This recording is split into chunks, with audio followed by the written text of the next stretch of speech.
और अब बात करेंगे कांग्रेस नेता दिग्विजय सिंह के सोशल मीडिया पोस्ट पर छिड़े हुए सियासत के बारे में, क्योंकि कल दिल्ली में कांग्रेस वर्किंग कमेटी की बैठक हुई थी और बैठक में नेशनल हेराल्ड, साथ ही साथ जीरामजी कानून समेत तमाम मुद्दों पर चर्चा की गई। लेकिन इस बैठक के बीच कांग्रेस नेता दिग्विजय सिंह की एक सोशल मीडिया पोस्ट से सियासी हलचल शुरू हो गई। इस पोस्ट में दिग्विजय सिंह ने बीजेपी आरएसएस की तारीफ की थी।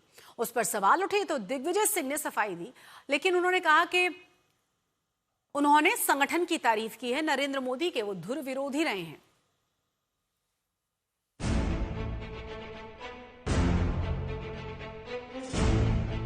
जो मुझे कहना था मैंने।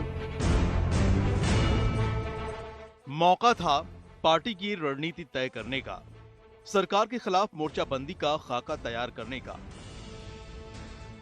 लेकिन इन तैयारियों के बीच दिग्विजय सिंह की एक पोस्ट ने कांग्रेस पार्टी को ही बैकफुट पर ला दिया, क्योंकि इस पोस्ट में ही था कुछ ऐसा जिससे कल्पना शायद ही किसी दिग्गज कांग्रेसी से की जाती हो। पोस्ट की गई तस्वीर में आरएसएस बीजेपी की तारीफ थी, संगठन का गुणगान था और जय सियाराम का जय घोष था।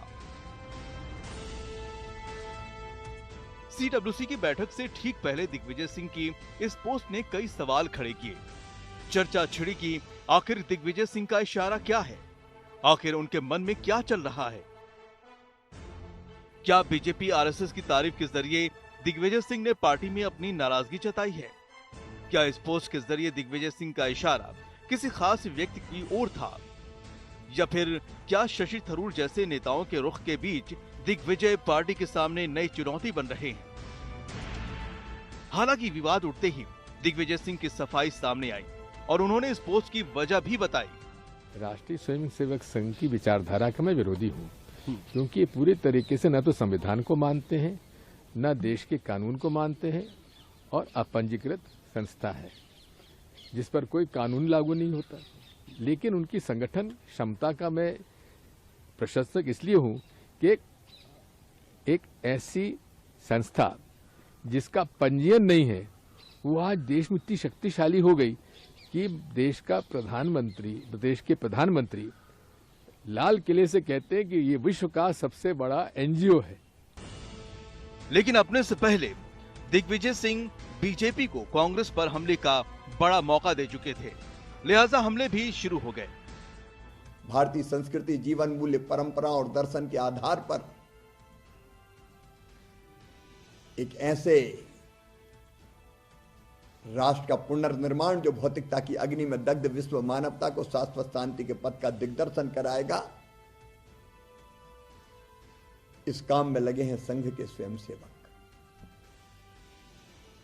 अगर तारीफ की है तो न सच्चाई को स्वीकारा है। दिग्विजय सिंह की इन दलीलों के बीच सवाल उठ रहा है कि क्या वो कांग्रेस के संगठन की क्षमता को कम मान रहे हैं? क्या दिग्विजय सिंह कांग्रेस के संगठन में बड़ा बदलाव चाहते हैं? क्या अपनी पोस्ट के जरिए वो पार्टी पर बदलाव का दबाव बनाने का प्रयास कर रहे हैं? ये सवाल इसलिए भी उठ रहा है क्योंकि 19 दिसंबर को दिग्विजय सिंह ने सोशल मीडिया एक्स पर एक पोस्ट की जो इसी भावना से मिलती जुलती थी, जिसमें उन्होंने राहुल गांधी से सामाजिक और आर्थिक मुद्दों के साथ संगठन पर भी ध्यान देने की अपील की थी। हालांकि अपनी बात रखने के लिए दिग्विजय सिंह ने जो उदाहरण दिया वो कुछ और भी सवाल खड़े कर रहा है। इस पर सियासत गरमाई हुई है।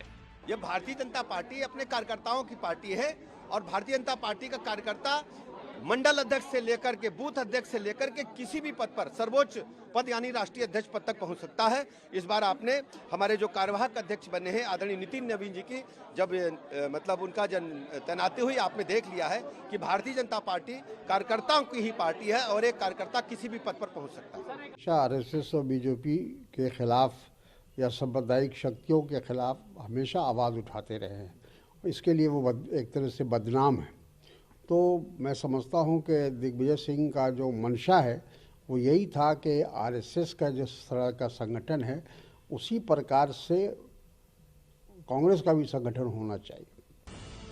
उधर अपनी पोस्ट से मची सियासी हलचल के बीच दिग्विजय आज कांग्रेस के स्थापना दिवस के कार्यक्रम में पहुंचे। ऐसे में दिग्विजय की पॉलिटिक्स पर चर्चाएं और तेज हो गई हैं। आज तक ब्यूरो।